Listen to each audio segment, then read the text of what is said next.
नानम्मी सूत्र, सूत्र और सूत्र का अर्थ। कितनी गाथा हमारे हो चुकी है? 5 गाथा हो चुकी है। कल हमने 5 गाथा तक अर्थ किया था। आज 6, 7 और 8 3 गाथा करेंगे। पहले सूत्र बोलना है और सूत्र बोलने के बाद अर्थ बोलना है। बोलो। अर्चनाबेन गांधी या पायलबेन झवेरी।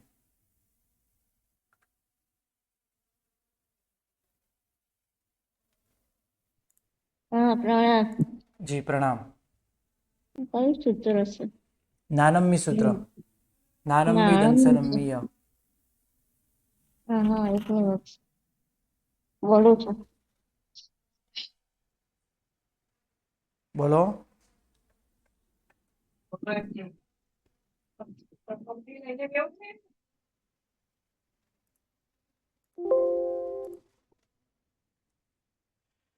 गुरुजी प्रणाम गुरुजी। जी प्रणाम। बोलो। प्रणाम गुरु। जी नमो प्रणाम। नमो। बोलो चलो फटाफट। सूत्र बोलना है गुरुजी। हाँ बोलो। नाणम्मी दंसनम्मी चरणम्मी तवम्मी तहय वीर्यम्मी आयरण आयारो इह ऐसो पंचहा भणियो काले विने बहुमाने उहाने तव अनिहवने वंजन अत्थ तदुभय अठ्ठव्य तदु नानमायारो भय नहीं, तदु भये। तदुभये हाँ। तदुभये निसंकीय निखंकीय निवितिगिच्छा अमूढ दिठ्ठे उव तिरीकरणे वच्छल पभावने अठ्ठ हम्म। पणिहाण जोगजुत्त पंचही समीहिम तिही गुत्ती पंचहिम समी इहिम। पंचहीम समीहिम तिही गुत्तिहिम ऐस चरिता चारो अठ्ठविय होई नायवो हम्म। बारस्त विहम्मी वितवे सभ्यंतर बाहिरे कुशल दिठ्ठे अगिलाई। आगिलाई अनाजीवी नायवो सो तवा यारो। हम्म। जी गुरुजी ना बोल दूं? हाँ बोलो, बस चलेगा। हाँ अर्थ बोलो। जी गुरुजी।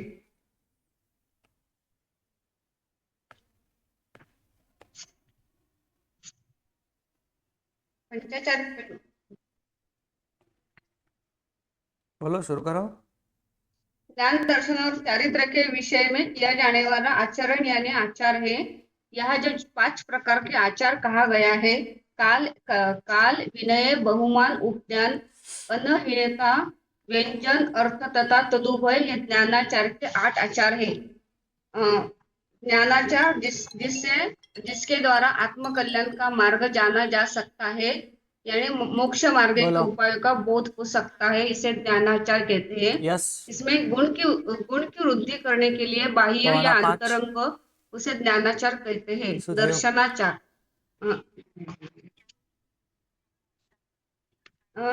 गुरुजी एकच मिनिट हा गुरुजी ज्ञान किशोर काल भैया के यहाँ से। विषय में हाँ बराबर। ये सारे। प्रथम आचार यानी कालाचार जो पढ़ने के लिए शास्त्र बताया गया है वो कालाचार। योग्य समय में पढ़ने के लिए भगवान ने जो आज्ञा की है, यानी कोई जो छह नहीं लिखे। कालवेला हम कहते हैं, इसके बारे में यहाँ कालाचार में बताया है। गुरुजी आपने वो सब अस्वाध्याय के बारे में बताया, वो ओके। बोलने का है नहीं बताया गुरुजी? नहीं बोलते हैं या नहीं बोलेंगे? नहीं चलेगा। ओके विनय। दूसरा है विनय करना यानी बहुमान करना, विशेष प्रकार से कर्मों का क्षय करने वाला यानी विनय। गुरुजनों के प्रति योग्य आचरण करना, गुरु भगवंत के प्रति विनय पूर्वक विनय गुरु भगवंत के प्रति गुरु थोड़ा किया नहीं है आज, लेकिन बोलती हूँ जितना आता है उतना। आचार का पालन करना यानी विनय। बहुमान यानी अंतरंग में पवित्र परिणाम, गुरु के प्रति ज्ञान दर्शन चारित्र के प्रति बहुमान करना। उवहने यानी उपदान यानी तप करना, ज्ञान प्राप्ति के लिए विधिवत तप करना यानी उवहाने, अनिन अनि अनि अनिन हवने यानी छुपाना नहीं, जिस गुरु ने हमें कुछ भी पढ़ाया हो उनका नाम छुपाना नहीं, जिस पुस्तक से हम पढ़े हैं वो छुपाना नहीं, ज्ञान के बारे में कोई भी छुपाना नहीं, ज्ञान जैसे चारित्र साधन के भी अतिचार होते हैं, वो भी कभी ज्ञान दर्शन चारित्र के साधन कभी भी छुपाना नहीं। व्यंजन यानी सूत्रों की शुद्धि करना, अर्थ यानी शब्द का अर्थ सुसंगत करना, तदुभय यानी ज्ञान ज्ञान ज्ञान व्यंजन और अर्थ दोनों का उपयोग करना, सूत्र के अर्थ का चिंतन करना। अभी दूसरा है दर्शनाचार। दर्शनाचार के निशंकीय निसंकीय ने भगवान के वचनों पर कभी भी शंका नहीं करना, ये पहला दर्शनाचार है। उसके बाद निखंकीय यानी शंका रहित, धर्म की इच्छा रखते हुए सत्य धर्म को पकड़ना, आचार विचार तथा अति उत्तम धर्म का पालन करना, निखंकीय यानी। उवहने यानी प्रशंसा करना, सत्कृत्य की प्रशंसा करना, जिन शासक के बारे में अनुमोदना करना, यानी उवहने यानी उपग्रहण करना यानी अनुमोदना करना। फिर है स्त्रीकरण, अपने श्रद्धा से विचलित नहीं होना, तब त्याग करना, वात्सल्य सधार्मिक भक्ति करना, प्रभावना यानी यथाशक्ति धर्म की प्रभावना करना, शासन की भावना प्रकट ऐसे प्रभावक बनना, और चारित्राचार के 5 समिति 3 वृत्ति, ऐसे चारित्राचार के 8 अतिचार। गुरुजी इसमें मैंने क्या नहीं लिखा, सिर्फ बोलती एरिया समिति, भाषा समिति, ऐष्णा समिति, निक्षेपक, परिमाष्टिका यानी विविध पूर्वक, एरिया समिति, भाषणा समिति, ऐष्णा समिति, आदान आदान भा मंडप,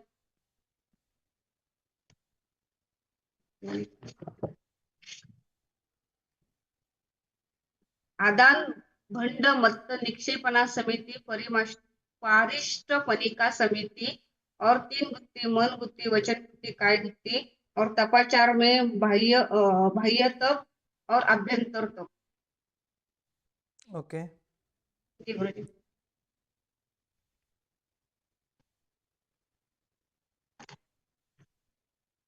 बोलो 5 समिति और 3 गुप्ती, ये 8 की परिभाषा। किसी और को बोलना है? गुरुजी एरिया समिति ने नीचे देख के चलना यानी उपयोग पूर्वक चलना और भगवान की आज्ञा का पालन करना। भाषा समिति यानी हित मित और कम शब्द बोलना। ऐष्णा समिति यानी आहार विषय यानी निर्दोष गोष्ठी को ग्रहण करना। जी आदान आणि भामंडन यानी वो पात्र की वो पूंजना और बिना पीछे कोई भी चीज को हाथ भी लगाना नहीं। ओके और परिष्ट पानी का यानी आहार वस्त्र बिना उपयोगी आहार को विद्युत पूर्वक पलटना जो नहीं चाहिए वो, ऐसे वो 5 व्रतों का पालन। फिर मन गुत्ती, वचन गुत्ती, काय गुत्ती, वो अशुभ मन से आत्मा की रक्षा के लिए, ऐसा कुछ तो भी है ना। बराबर है। और वो तपस्या वो 12 प्रकार की तब अभ्यंतर और वो बाह्य, हाँ अभ्यंतर और बाह्य तब 6 बाह्य और 6 अभ्यंतर। ओके गुरुजी मुझे, हाँ 12 प्रकार के तब जो बताए, तब क्या तब किसे कहेंगे?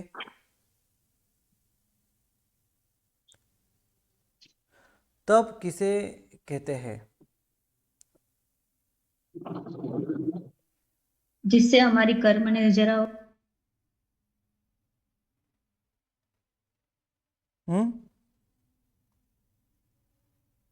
जो तप करने से बाह्य से तो शरीर को तपता है और इसे करने से कर्म निर्जरा हो।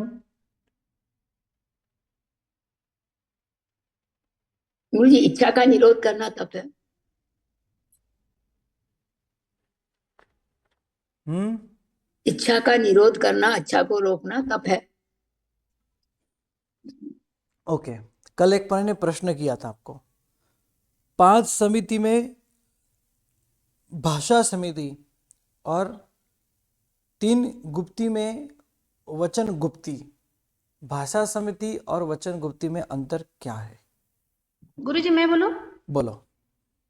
हाँ, प्रणाम गुरुजी। हाँ। वचन गुप्ती में अशुभ वचन बोलने का निषेध है, और भाषा समिति में हमें कैसे बोलना है, क्या बोलना है, यह बताया है। और जी कुछ? बराबर गुरु। हम्म। और मतलब हित और मित बोलना भाषा समिति में। हित मतलब हितकारी, और मित यानी मीठा बोलना।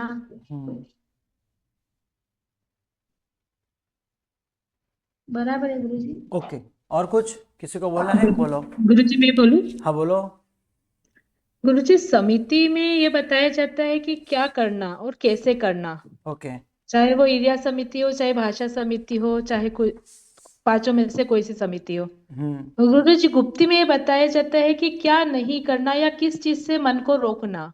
जैसे मन गुप्ती में अशुभ विचारों को मन में आने से रोकना, वैसे ही भाषा समिति में अशुभ वचन बोलने से रुकना है। तो भाषा मिच्छा में दुकड़म गुरुजी, भाषा गुप्ती में जो वचन गुप्ती है उसमें रोकना, और भाषा समिति में क्या बोलना, कैसे बोलना, जैसे हित बोलना, कम बोलना, मीठा बोलना, अच्छे से बोलना, हित मित और प्रिय वचन बोलना, ये आएगा भाषा समिति में। और वचन गुप्ती में कुछ भी गलत कहने से अपने वचन को रोकना, ना बोलना, ऐसा कुछ है। मैं बोलूं? हाँ बोलो। जी। भाषा समिति में हित मित प्रिय वचन बोलना, शास्त्र के अनुसार बोलना, जिससे किसी को पीड़ा न पहुंचे। और वचन गुप्ती में अशुभ प्रवृत्ति का तो निरोध करना ही है, और साथ में शुभ में भी प्रवृत्त होना। इसमें प्रवृत्ति और निवृत्ति दोनों आ जाते हैं, जबकि भाषा समिति में केवल प्रवृत्ति आती है। राइट राइट, एकदम सही जवाब ये है जी कि वचन गुप्ती और भाषा समिति ये दोनों में डिफरेंट क्या है। भाषा समिति में सम्यक प्रवृत्ति करना है ना। भाषा समिति में समिति यानी अच्छी तरह से पालन करना। हाँ, तो भाषा समिति यानी सम्यक प्रवृत्ति करना, भाषा में जो बोलना है हित मित और कल्याणकारी ही बोलना है, ये भाषा समिति है। और वचन गुप्ती क्या है? एक मिनट।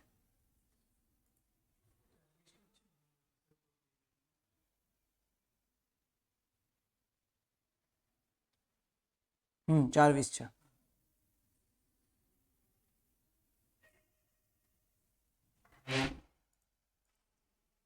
हाँ, हम कहा थे वचन गुप्ती में। तो भाषा समिति में सम्यक प्रवृत्ति ही करना है, और वचन गुप्ती में प्रवृत्ति और निषेध दोनों है। भाषा समिति में और वचन गुप्ती में यही अंतर है। आत्मा, जो आत्मा समिति वाला है वो नियमा गुप्ती वाला होता ही है। मैं यहाँ पे लिखता हूँ, आपको अच्छी तरह से समझ में आए इसलिए। भाषा समिति जो प्रवृत्ति आत्मक है, यानी सम्यक प्रवृत्ति करना, राइट। और वचन गुप्ती जो है वो सम्यक प्रवृत्ति रूप और अशुभ निवृत्ति रूप दोनों है, बराबर है। प्रवृत्ति निवृत्ति दोनों है। इसलिए भाषा समिति और वचन गुप्ती ये दोनों में वचन गुप्ती बड़ी है, क्योंकि दोनों प्रवृत्ति आप देख सकते हो दोनों में है। वचन गुप्ती में भी है, भाषा समिति में है। निवृत्ति सिर्फ वचन गुप्ती के अंदर ही है।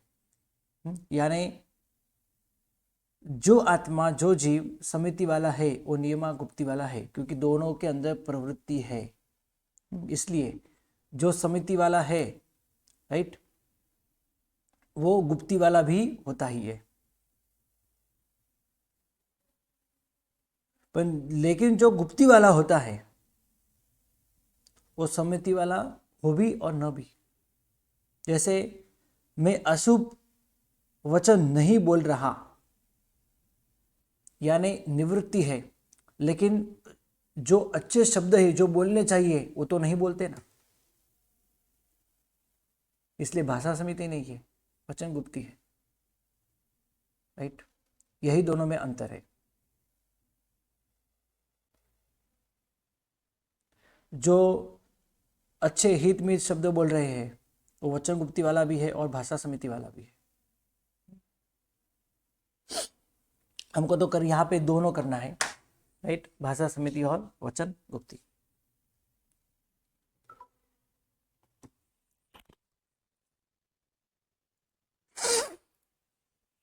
अभी कल हमने तप की बात की थी। तप किसे कहेंगे? बोलो। तप किसे कहेंगे? किसे तप कहना चाहिए? કર્મને તપાવી તે તપ. અહીંયા જે વ્યાખ્યા આપી છે ને એ બોલો.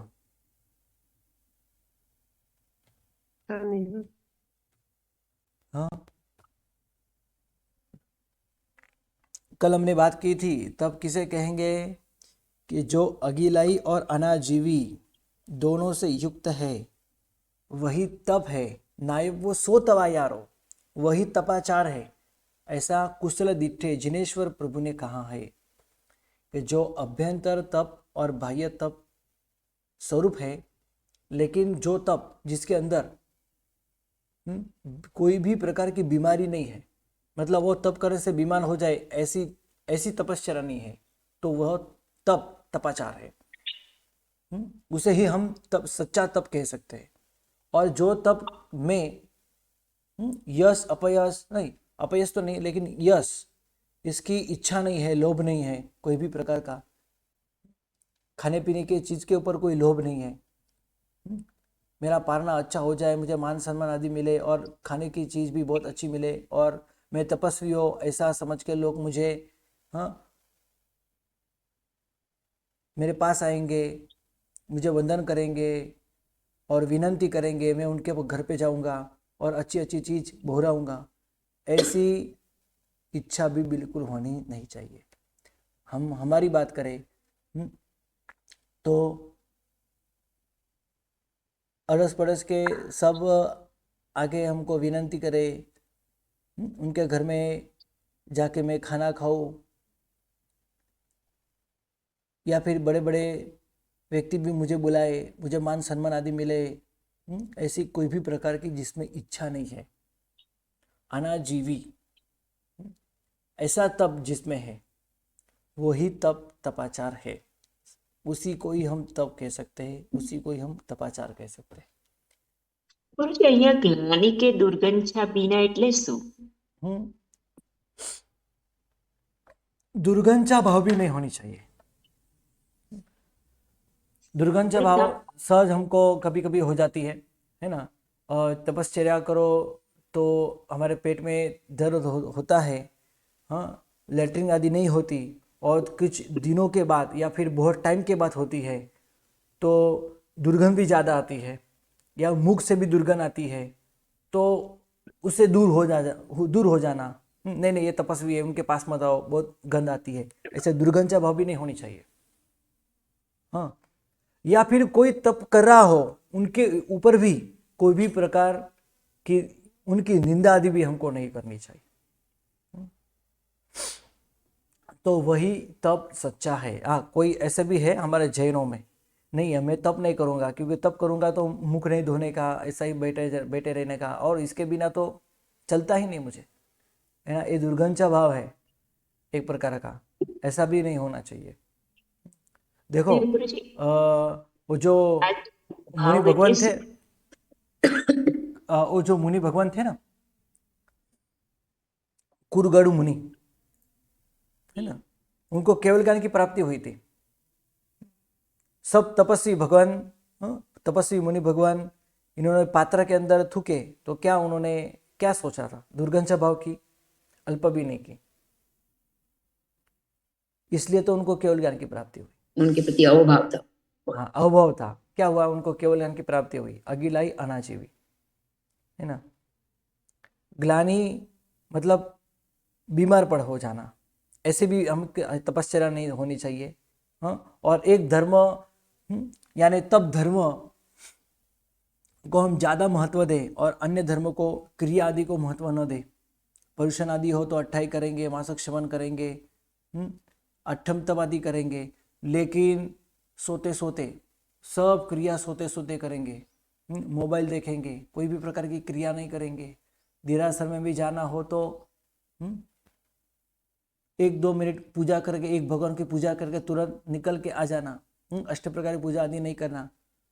तो ऐसी भगवान ने तपश्चर्या नहीं बताई, यथाशक्ति तब ही करना चाहिए। इसमें शरीर बीमार ना पड़े।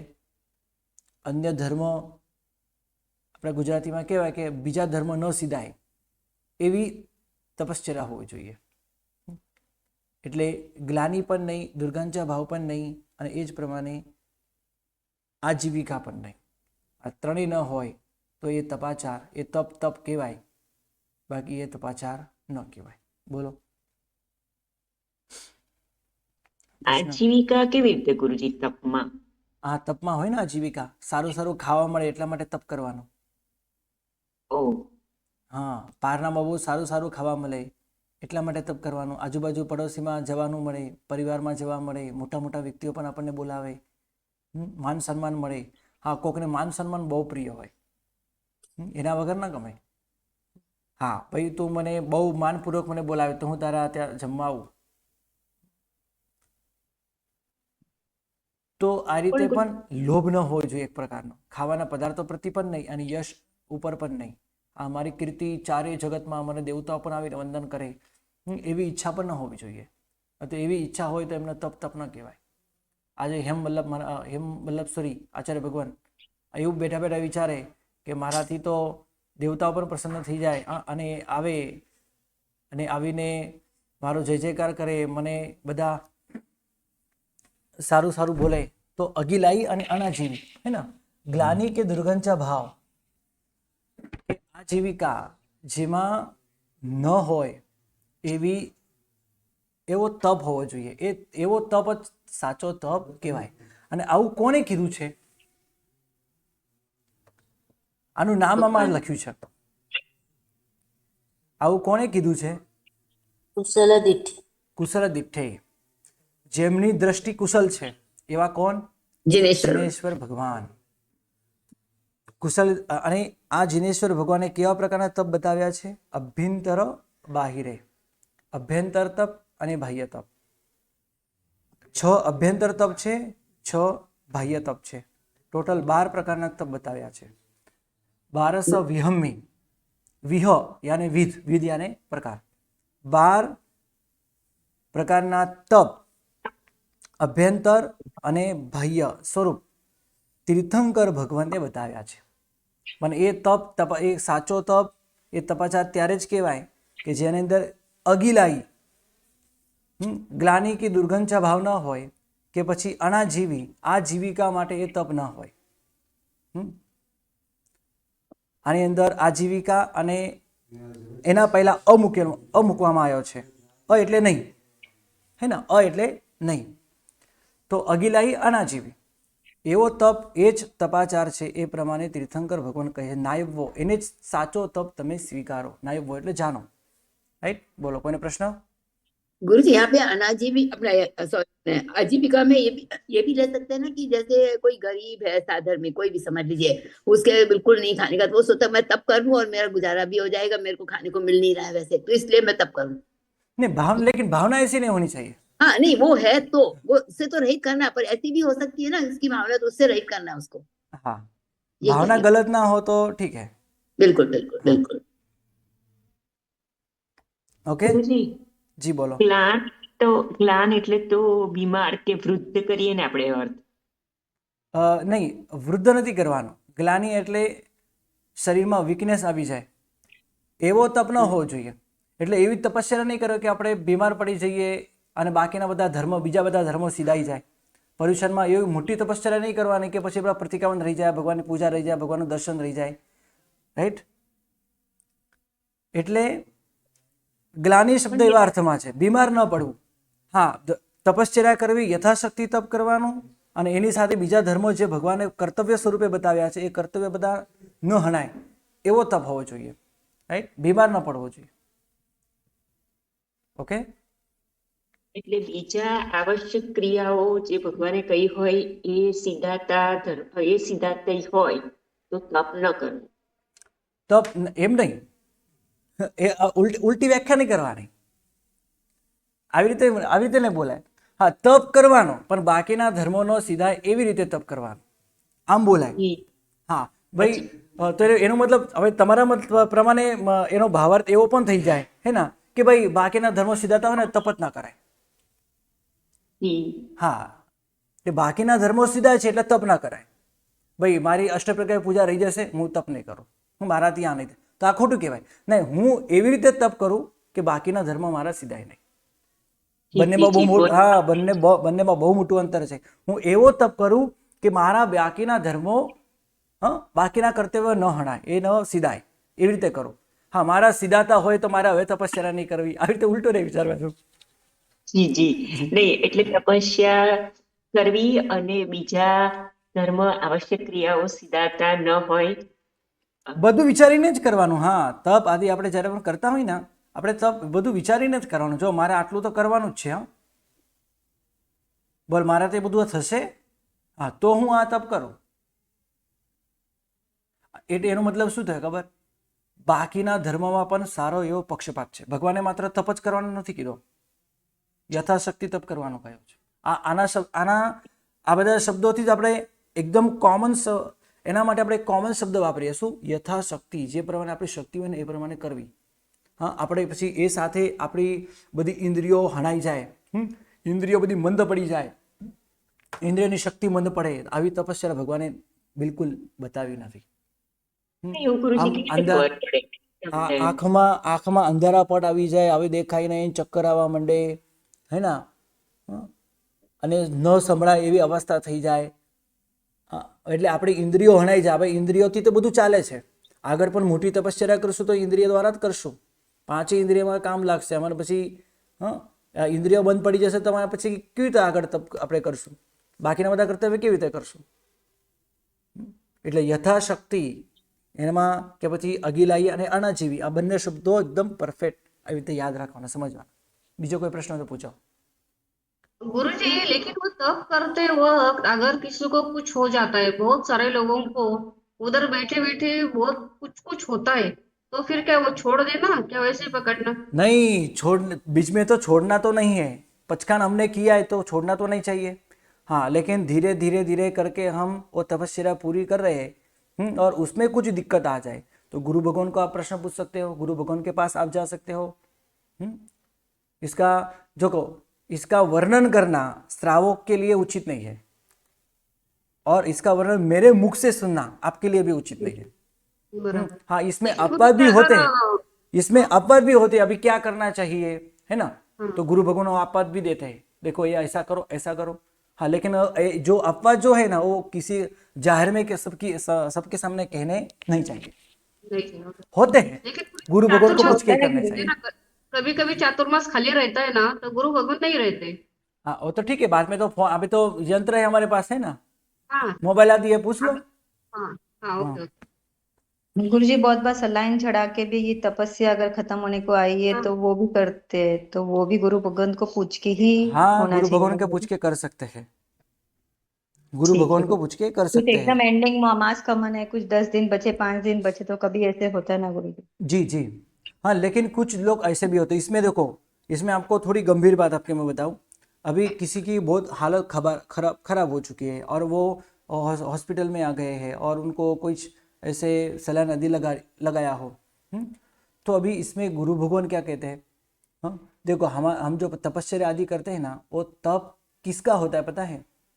वो तब हम जो हमारे 3 प्रकार के जो आहार है ना, उसमें एक प्रकार का आहार है कवलाहार। एक कवलाहार का हमने पचकान किया है। अभी सल्यान आदि चढ़ाया हो तो उसमें दोष नहीं लगता, राइट। और गुरु भगवान की रजा हो तो हम ये सब कुछ कर सकते हैं, जो आपात गुरु भगवान कहते हैं और गुरु की आज्ञा हो तो आगे हम वो चालू रखने के लिए भी, या वो तपश्चर्या पूर्ण हो। भविष्य का किसी को पता नहीं है, भविष्य का किसी को पता, लेकिन पूरी तैयारी के साथ करना चाहिए। जैसे हम कहाँ पे जाते हैं तो खीसे में पैसे होते कि नहीं, हाँ जरूर नहीं है तो भी हम रखते हैं, क्यों? ये पूर्व तैयारी है, कुछ हो जाए, टाइम लग जाए तो फिर जैसे हम तैयारी के साथ, वैसी तपश्चर्या के अंदर भी और ऐसे पर्व के दिन में भी हमको पूरी तैयारी के साथ करना चाहिए। हाँ, अंत में कुछ हुआ तो गुरु भगवान के पास जाके आपद ले सकते हो। नायब वो सो तवा यारो, इसी को ही हम तपाचार कहेंगे। और भी बहुत सारी बातें ऐसी है, हाँ जाहिर में नहीं बोलनी चाहिए, राइट। आपद होते हैं। चलो आगे बढ़ते हैं। अणसन मुनो अरिया वित्ती संकेवनम रस चाओ काय किलेसो सल्ली नया बज्जो तो वो होई। ये 6 प्रकार के यहाँ पे बाह्य तप बताए हैं। ये देखो, ये बाह्य तप है, लेकिन ये बाह्य तप से ही हमको अभ्यंतर तप में जाना है। ये मेरा गुण धर्म है, ऐसा त्याग मुझे करना चाहिए, मेरे आरोग्य के लिए, मेरे शरीर के लिए, मेरे आत्मा के लिए, सभी जीवों के लिए कल्याणकारी है, इसलिए मुझे करना है। ऐसे परिणाम भी हमको होने चाहिए, जरूरी है। तो यहाँ पे कहते हैं कि अनशन, इसके बाद है उनोदरी, वृत्ति संक्षेप, रस का त्याग, काय क्लेश, संलीनता,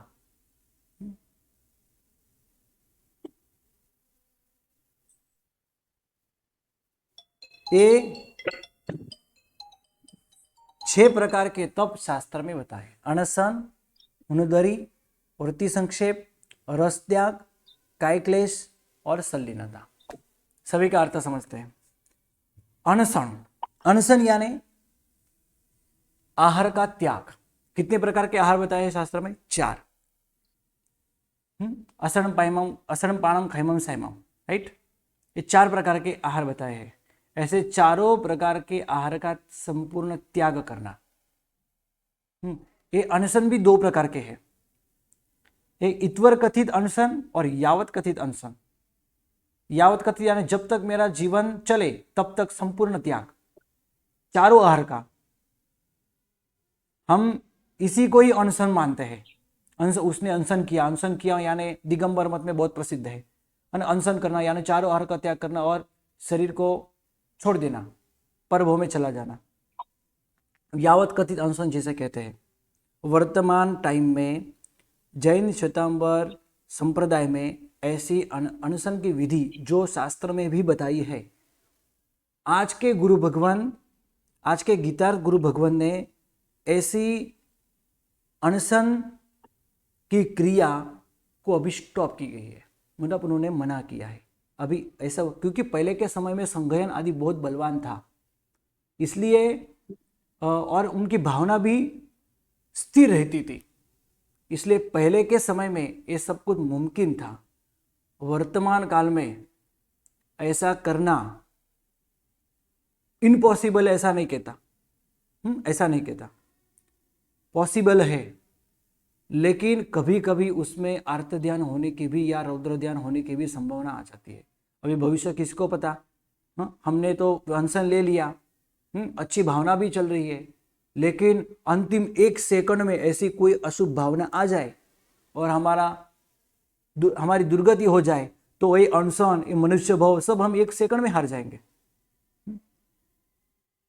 ऐसे ही किसी के हाथ में हमारा मनुष्य भाव ऐसे दुर्गति में नहीं ढकल सकते। तो जैन श्वेतांबर संप्रदाय के अंदर आज के समय में कभी भी अनशन नहीं दिया जाता। पहले के समय में था, शास्त्र में बताया भी है, जो मैं यहाँ पे भी बात करता हूँ। 3 प्रकार के अनशन, प्रवचन सारोद्धार आदि प्रकार के ग्रंथ के अंदर इंगित मरण आदि 3 प्रकार के अनशन शास्त्र में बताए हैं। संपूर्ण अनशन, यावत कथित अनशन, भक्त परिज्ञा अनशन, ये सब अनशन है। तो ये तो हमको करना ही नहीं है। नंबर 1, इतवर कथित अनशन हम कर सकते हैं। जैसे मैंने चौयार का पचकान किया, मतलब जब तक दूसरे दिन का सूर्योदय नहीं हो तब तक चारों आहार का त्याग, या फिर मैंने चौयार उपास का पचकान दिया, तो ये भी एक प्रकार का अनशन है, राइट।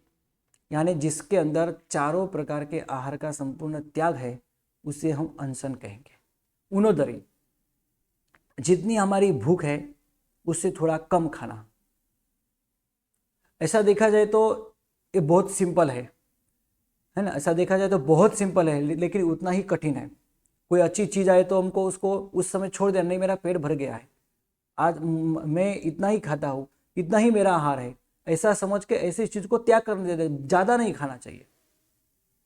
इससे प्रकृति भी बिगड़ती है, हमारा शरीर भी बिगड़ता है, इसलिए हमको ये ध्यान रखना चाहिए। तो अनशन यानी 4 आहार का त्याग। उनोदरी यानी कम खाना, जिसका जितना आहार हो उससे 1-2 कवल कम खाना। सामान्य से 32 कवल और 28 कवल ये पुरुषों का और स्त्रियों का आहार है। इससे थोड़ा कम खाना वो उनोदरी तप है। इससे लास्ट में एक छोटी सी सूचना मैं आपको देता हूँ कि अच्छी एक बात करता हूँ कि उनोदरी जीवन में सचमुच में बहुत अच्छी चीज़ है जो भगवान ने हमको तपश्चर्या के अंदर बताई है।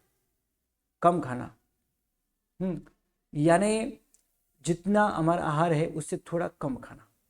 इससे हमारी प्रकृति नहीं बिगड़ती। और पानी ज़्यादा पीना, क्या करना है, पानी ज़्यादा पीना है। ज़्यादा पानी पीने से शरीर को जितना रस चाहिए, शरीर को जितना पानी चाहिए उतना पानी मिलता है। जो बहुत ज़्यादा हो जाए तो निकल भी जाता है। लेकिन शरीर के अंदर पानी कम नहीं होना चाहिए। आहार कम हो तो चलेगा, लेकिन पानी कम नहीं होना चाहिए। पानी कम हुआ तो समझ लो इससे हमारे शरीर के अंदर जो रोग बैठे हुए हैं, है ही नहीं है ऐसा नहीं कहता, है, सबके अंदर है, वो धीरे धीरे वो अपने स्वरूप में आने लगते हैं, वो धीरे धीरे बढ़ने लगते हैं। इसलिए शरीर के अंदर पानी कभी कम नहीं होना चाहिए। खाना कम हो तो चलेगा। तो ये उनोदरी तप है, वो हमको करना चाहिए, हमारा धर्म है, तप है। वृत्ति संक्षेप, रस त्याग, कायक्लेश, सलीनता, इसकी व्याख्या हम बाद में करते हैं। बस आज इतना ही। प्रणाम, नमो नमः, सदा। प्रणाम गुरुजी। प्रणाम गुरुजी, नमो नमः। नमो नमः।